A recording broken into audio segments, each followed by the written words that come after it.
말씀을 가지고 은혜 위에 은혜, 이런 제목을 함께 말씀을 나누도록 하겠습니다. 오늘 새벽에는 우리가 방금 읽었던 이 동일한 본문을 가지고 예수 그리스도 안에 있는 충만함에 대해서 함께 나누었었습니다. 세상에서 얻는 충만함도 분명히 있겠지만 우리 주님 안에 있는 그 충만은 세상도 줄 수 있는 그 정도의 충만과는 완전 차원이 다릅니다. 영원토록 흘러넘치는 샘과 같은 그 영원한 충만함이 우리가 믿는 예수 그리스도 안에 흘러넘치는 것이지요. 누구든지 목마르거든 내게로 와서 마시라.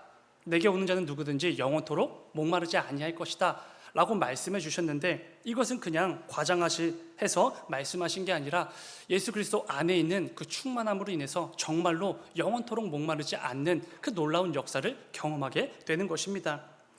우리는 이 땅에서 때로는 힘겹고 지칠 때도 있습니다. 그런데 예수 그리스도 안에 있는 그 충만함을 힘입을 수만 있다면 우리는 그 믿음의 발걸음을 멈추지 않고 계속해서 나아갈 수 있을 것입니다. 이 밤에도 계속해서 이 동일한 본문의 말씀을 가지고 예수 그리스도 안에 있는 그 충만을 통해 우리 모두에게 주어지는 특별하고 굉장히 놀라운 은혜에 대해서 좀 함께 나누어 보려고 합니다.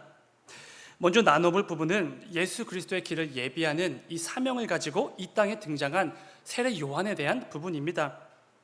오늘 본문을 이해하고 오늘 본문을 온전히 묵상하기 위해서는 세례 요한이 어떤 사람인지를 조금 알아야 될 것 같습니다. 요한복음 1장은 예수 그리스도께서 하나님이시다라는 사실을 계속해서 선포하는 굉장히 중요한 말씀입니다. 당시 이 초기 영주주의 이단들과 또 예수 그리스도의 신성을 부인하거나 공격하는 이 잘못된 가르침이 가득했기 때문에 그들을 대적하기 위해서 예수 그리스도의 하나님 되심, 예수 그리스도의 신성을 강조하고 또 강조하는 책이 바로 이 요한복음입니다. 그래서 당연히 이 본문 전체가 예수님에 대한 선포와 지식으로 가득할 수밖에 없습니다. 예수님이 어떤 분이신지, 특별히 예수님이 하나님 되심을 계속해서 선포하는 것이죠. 그런데 조금 이상한 부분은 그렇게 중요한 이 요한복음 1장 본문 가운데 예수님에 대한 내용만큼 자주 그리고 많이 등장하는 게 세례 요한에 대한 내용이라는 것입니다. 예수님이 주인공이신데 예수님만큼 자주 등장하는 세례 요한이라면은 이렇게 기록해 주신 이유가 분명히 있지 않겠습니까? 이것이 의미하는 바는 그렇게 어렵지 않을 것입니다. 그만큼 세례 요한이 중요한 인물이라는 것이죠. 특별히 지금 이 복음서를 읽는 우리 모든 성도들에게 너무나 중요하고 너무나 필요하고 특별히 너무나 믿음의 본이 되는 사람이기 때문에 이 세례 요한이 계속해서 등장하는 것입니다. 세례 요한은 예수 그리스도의 길을 예비하고 그분을 이 땅에 선포하기 위해 보내진 하나님의 사자, 하나님의 전령과도 같은 사람입니다. 그렇게 세례 요한은 자신의 삶을 통해, 자신의 입술을 통해 예수 그리스도의 오심을 선포했고 그리스도가 어떤 분이신지 그분에 대한 지식들을 계속해서 열심히 선포했던 것입니다. 오늘 본문 15절을 다시 한번 읽어보면 이렇습니다. 15절, 요한이 그에 대하여 증언하여 외쳐 이르되 내가 전에 말하기를 내 뒤에 오시는 이가 나보다 앞선 것은 나보다 먼저 계심이라 한 것이 이 사람을 가리킴이라 하니라. 조금 이렇게 좀 복잡하고 헷갈리게 번역이 된 것처럼 보이지만 그렇게 어려운 말씀은 아닐 것입니다. 공식적인 활동을 먼저 시작한 것은 세례 요한이지요. 그렇기 때문에 엄연히 예수님은 세례 요한 뒤에 오신 분이셨습니다. 그럼에도 예수님이 그 앞선 세례 요한보다 더 크고 더 위대한 분이시라는 것인데 그 이유가 바로 예수님께서는 하나님이시기 때문이라는 것입니다. 세례 요한이 먼저 공생애를 시작한 것은 맞지만 세례 요한이 이 땅에 태어나기 훨씬 전부터 이미 선지하셨던 하나님이신 분이 예수님이기 때문에 당연히 자신보다 예수님이 더 위대하고 더 나은 분이라고 세례 요한은 선포하고 있는 것입니다. 이를 통해 다시 한번 예수 그리스도께서 하나님 되심을, 하나님만이 가지고 계시는 그 선제성을 가진 예수 그리스도가 되심을 선포해 주는 것이지요. 사실 세례 요한의 삶은 철저하게 예수 그리스도를 선포하는 삶이었습니다. 너무 당연하지만 이 삶을 위해 세례 요한은 부름을 받은 것이고 때가 되었을 때 하나님께로부터 보냄을 받았기 때문이지요. 이어지는 말씀을 보아도 세례 요한은 언제나 예수 그리스도를 증거하는 삶을 잘 감당하는 것을 보게 됩니다. 다른 곳에 눈을 돌리지 않고 자신에게 주어진 이 사명을 온전히 그리고 충성스럽게 감당했던 것이죠. 근데 무엇보다 중요한 것은 세례 요한의 사역의 특징 중 가장 핵심이 되는 특징이 뭐냐면 자신을 위한 사역은 없었다는 것입니다. 특별히 자신을 위한 어떤 증거나 어떤 말이나 어떤 선포를 한 번도 하지 않았다는 것이죠. 여러분, 우리가 잘 아는 것처럼 세례 요한을 따르는 제자들도 많지 않았습니까? 그렇기에 얼마든지 세례 요한 자신을 드러낼 수 있었다는 것입니다. 얼마든지 자신을 높이기 위한 말들로 그들을 선동할 수 있었던 것이죠. 조금만 노력하면 예수 그리스도, 이 그리스도 교가 아니라 세례 요한 교를 만들었을지도 모른다는 것입니다. 그런데 요한은 그런 것에는 전혀 관심이 없었죠. 자신을 높이고 자신을 드러내고 자신을 따르는 많은 무리들을 형성하고 이런 것에는 하나도 관심이 없었다는 것입니다. 오직 예수 그리스도를 높이고 그분을 드러내고 그분을 선포하는 일에만 관심을 가졌던 것입니다. 자신의 모든 삶과 자신의 중심과 자신의 시선을 그 일에만 몰두하고 고정한 채 그렇게 평생을 살아갔던 것입니다. 자신에게 주어진 사명, 예수 그리스도의 길을 예비하는 그 일만을 정말로 충성스럽게 감당한 사람, 그게 바로 세례 요한이라는 것이죠. 사랑하는 여러분, 하나님께서 오늘날을 살아가는 우리 모두에게 이 세례 요한과 같은 인물을 반복해서 말씀해 주시고 선포해 주시는 이유가 있지 않겠습니까? 다른 게 아니죠. 저와 여러분, 우리 모든 성도들이 오늘을 살아가는 예수 그리스도의 증인들이기 때문에 그렇습니다. 우리가 바로 이 시대의 세례 요한으로 보내진 성도들이라는 것이죠. 세례 요한이 자신의 삶을 통해, 자신의 입술을 통해 늘 예수 그리스도를 증거하고 마음껏 드러냈던 것처럼 우리 역시 내 삶을 통해 내 입이 열리기만 하면 그 모든 입술들을 통해 예수 그리스도를 증거하고 드러내고 선포하며 살아가는 그런 삶을 위해 우리가 이 땅에 보냄을 받았다는 것입니다. 여러분, 우리 성도가 이 땅을 살아가는 동안에 계속해서 증거하고 드러내야 될 것은 나의 높음과 자랑과 나의 대단함이 절대로 아닙니다. 내가 얼마나 많은 것을 쌓았고 얻었고 올라갔고 쟁취했는지, 내가 세상에서 얼마나 성공했는지 그것을 드러내며 사는 게 절대로 아니라는 것입니다. 우리 성도들이 드러내야 될 것은 나의 구주가 되시고 우리의 유일한 구원의 방편이 되어주시는 예수 그리스도라는 사실을 절대로 잊으시면 안 됩니다. 오늘 말씀을 기억하시면서 부디 저와 여러분의 삶이 세상 사람들과 똑같이 나를 드러내고 나를 높이고 세상의 그 어떠한 것을 자랑하는 그저 그런 삶이 아니라 오직 예수 그리스도를 증거하고 드러내며 그리스도인의 증인들답게 이 땅을 살아가는 이 복된 삶이 꼭 되시기를 주님의 이름으로 축원을 드립니다. 옆 사람에게 한번 이렇게 말해볼까요? 당신이, 따라해 주시기 바랍니다. 당신이 이 시대의 세례 요한입니다. 여러분들 꼭 세례 요한으로서 그 삶을 잘 감당해내시기 바랍니다. 계속해서 나눠볼 부분은 우리에게 허락된 놀라운 은혜에 대한 부분인데요, 오늘 말씀의 핵심이 되는 부분이기도 합니다. 본문 16절을 우리 다시 한번 함께 읽겠습니다. 시작. 우리가 다 그의 충만한 데서 받으니 은혜 위에 은혜로라. 아멘. 여러분, 예수 그리스도 안에는 정말로 이 충만함이 있습니다. 내 삶의 그 모든 가뭄들, 수시로 나를 공격해오는 그 모든 삶의 갈증들을 흠뻑 적시고도 남는, 완전히 충분하게 해소시켜주고도 남는 충만함이 우리 주님 안에는 정말로 있는 것이죠. 그런데 우리 주님의 그 충만하심으로 말미암아 우리 모든 성도들에게 가득 그리고 넘치게 부어지는 은혜가 있다는 것입니다. 특별히 은혜 위에 은혜, 이 표현이 굉장히 기가 막힌 표현인데요, 우리가 받아 누리고 있는 이 은혜가 도대체 어떤 은혜인지, 얼마나 놀랍고 얼마나 풍성한 은혜인지를 정확하게 가르쳐주는 표현입니다. 은혜 위에 은혜라는 표현은 직역해보면 가장 큰 은혜, 계속되는 은혜, 끊임없이 이어지는 은혜, 이런 의미가 됩니다. 제가 그 신학대학원에 다니던 시절에 어떤 교수님께서 이 문장을 이렇게 해석하시면서 설교를 하신 적이 있습니다. 예수님을 통해 우리에게 주어지는 은혜는 파도처럼 계속해서 밀려오는 은혜입니다 라는 설교였습니다. 그런데 그 해석이 아직도 기억에 남을 정도로 정말 큰 감격스러운 내용이었습니다. 여러분, 우리가 받아 누리는 은혜는 마치 그 바다에 계속해서 밀려오는 그 파도와도 같아서, 파도가 한 번 밀려오고 그 파도가 다 쓸려 내려가기도 전에 더 큰 파도가 또 밀려오는 그런 은혜라는 것입니다. 이 서해나 남해만 가도 좀 파도가 치긴 하는데 동해 바다를 가면은 이 파도가 엄청나게 몰려오지 않습니까?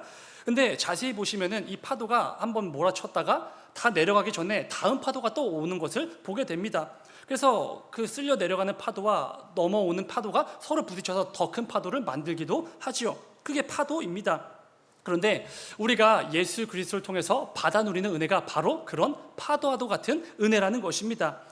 우리는 이미 넘쳐 흐르는 은혜를 받았죠.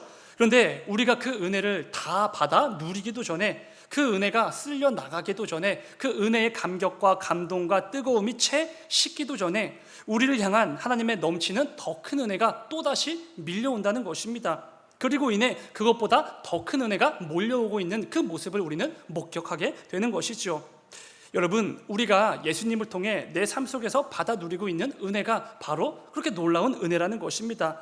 이처럼 크고 놀랍고 끊임없이 계속해서 이어지고 또 이어지고 또 몰아치는 풍성한 은혜라는 것이죠. 그래서 우리는 이 은혜를 가리켜서 놀라운 은혜, 우리가 이해조차 할 수 없는 은혜, 상상조차 할 수 없는 은혜라고 부르는 것입니다.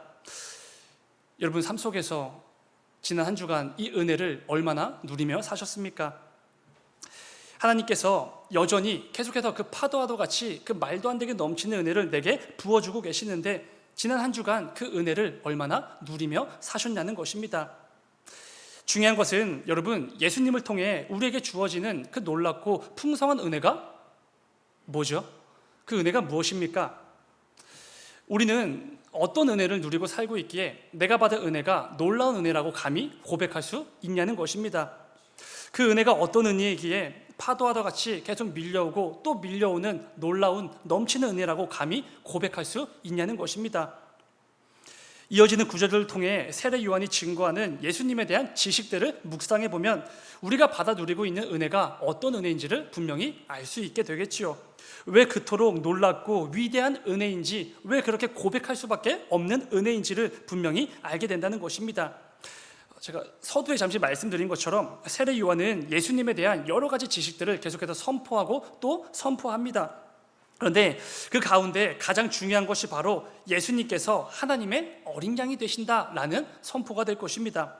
특별히 이어지는 1장 29절을 보면은 이렇게 말합니다. 29절, 이튿날 요한이 예수께서 자기에게 나아오심을 보고 이르되 보라, 세상 죄를 지고 가는 하나님의 어린 양이로다.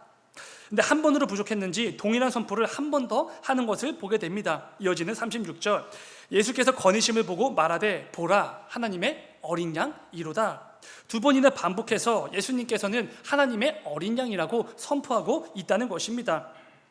근데 여러분, 이 하나님의 어린 양, 이 단어가 굉장히 익숙해 보이시지만 이렇게 사실 우리가 그렇게 많이 들어본, 많이 읽어본 익숙한 단어는 아닐 것입니다.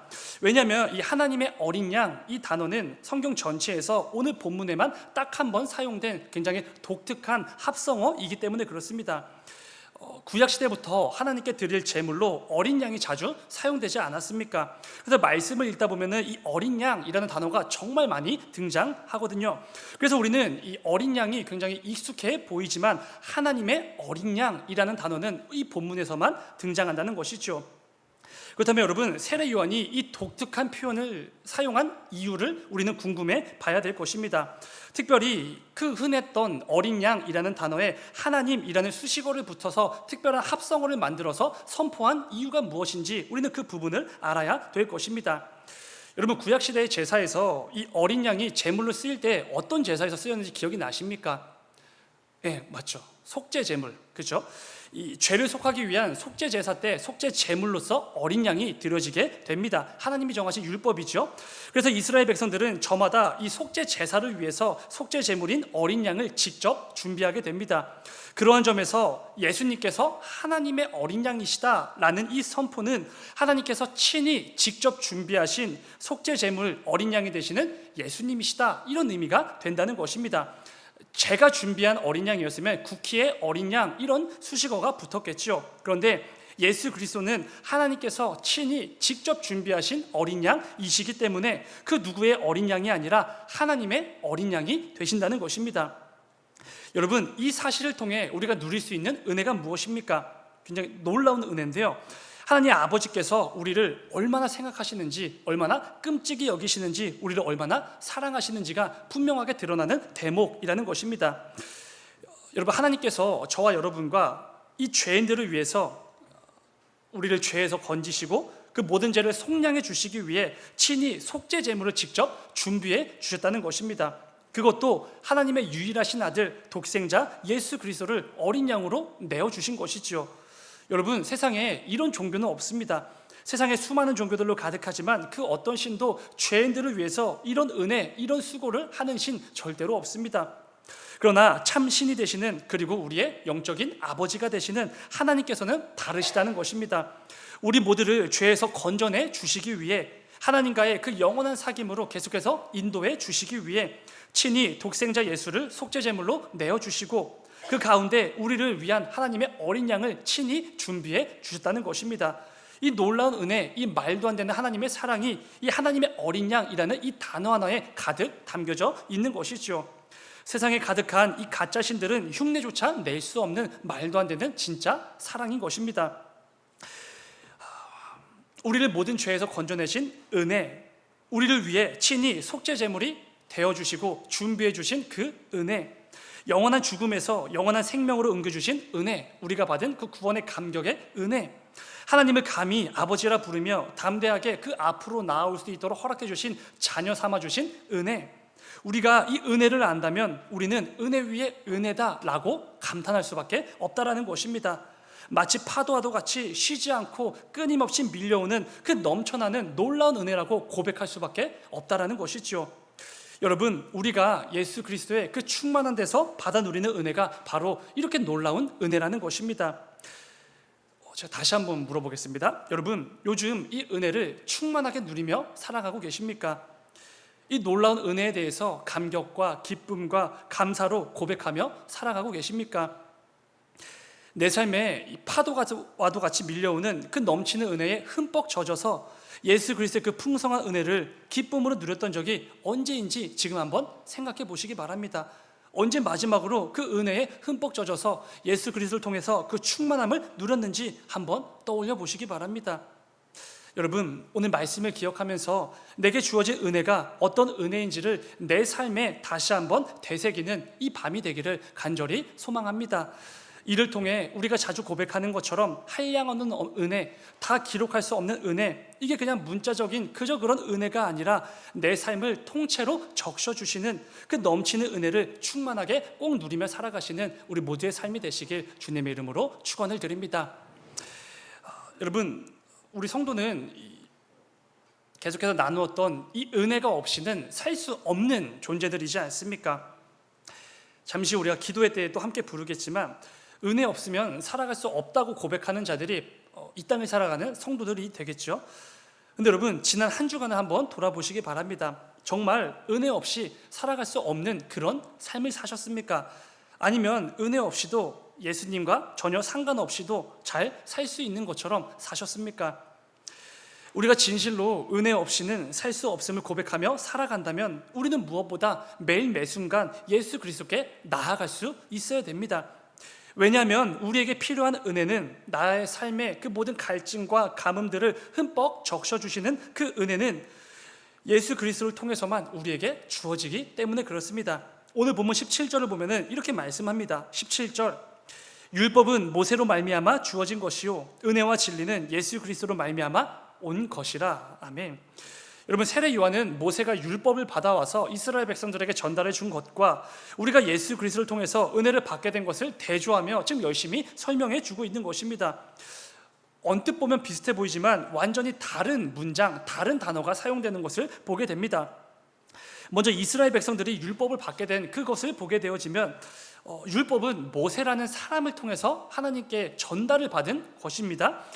다르게 말하면 모세에게 조금 미안하지만 꼭 모세가 아니더라도 하나님께서 택하신 다른 누군가가 있었으면 그 사람을 통해서 얼마든지 이 율법을 전달받을 수 있었다는 얘기가 됩니다. 그런데 은혜는 다르다는 것이죠.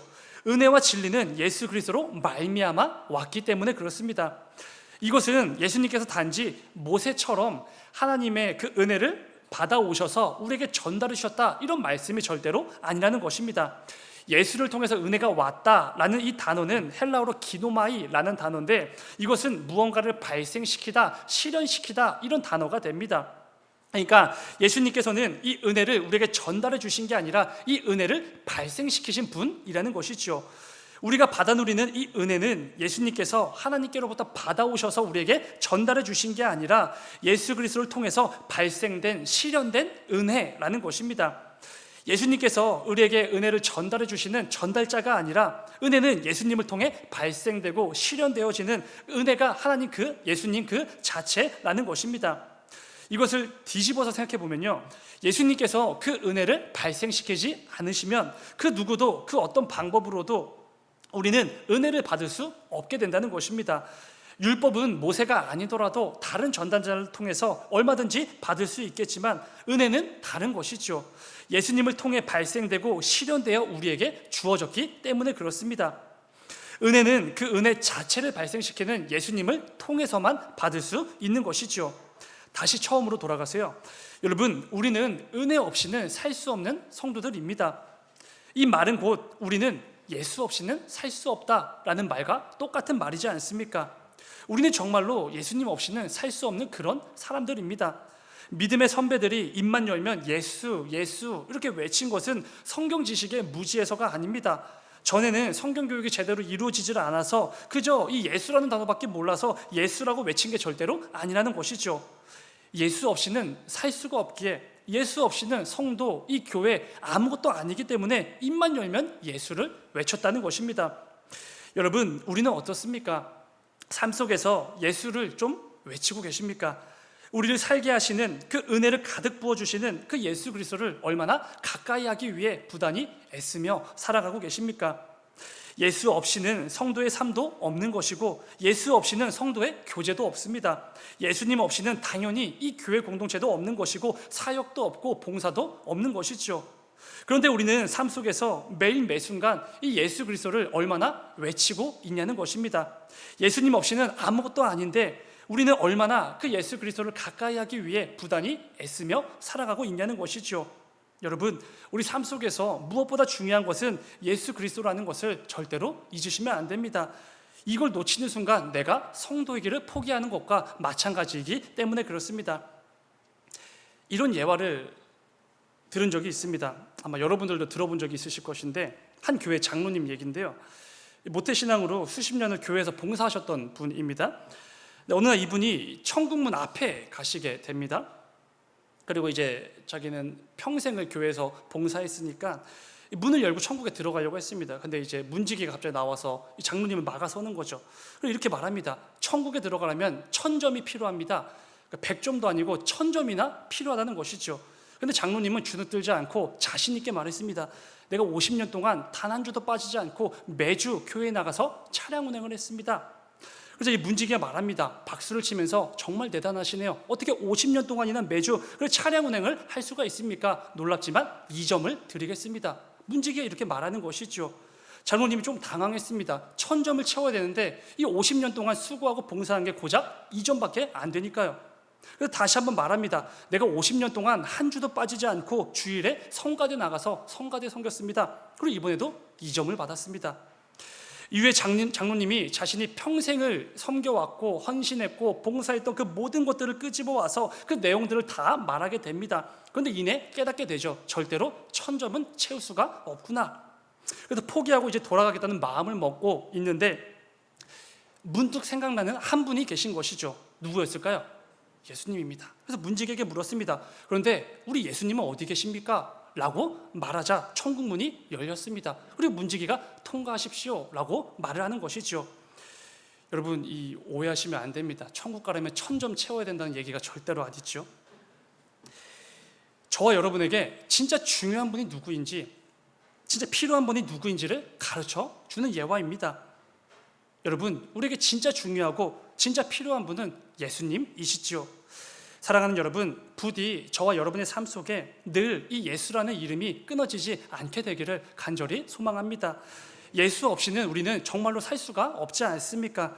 예수 그리스도를 통해 가득 부어지는 그 은혜가 없이는 우리는 단 하루도 단 한순간도 제대로 살 수가 없는 그런 성도들입니다. 이 사실을 기억하시고 굳게 붙들면서 언제나 예수 그리스도를 통해 내 삶에 가득 부어지는 그 넘치는 은혜를 이 땅을 살아가는 동안 가득 누리며 살아가시는 저와 여러분의 삶이 되시기를 주님의 이름으로 축원을 드립니다. 잠시 기도하겠습니다. 사랑하는 주님, 아버지, 이 밤에도 또 말씀을 허락하여 주시고 그 가운데 우리의 삶을 점검케 하시고 또 믿음으로 결단케 하시니 주여 진정으로 감사를 드립니다.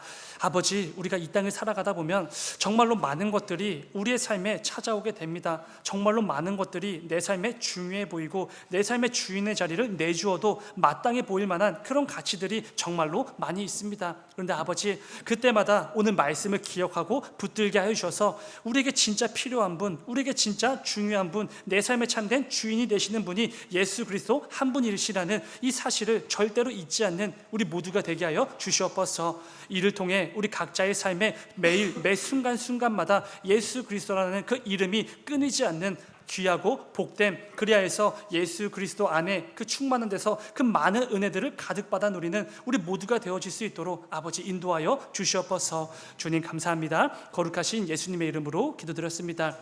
아멘. 아멘.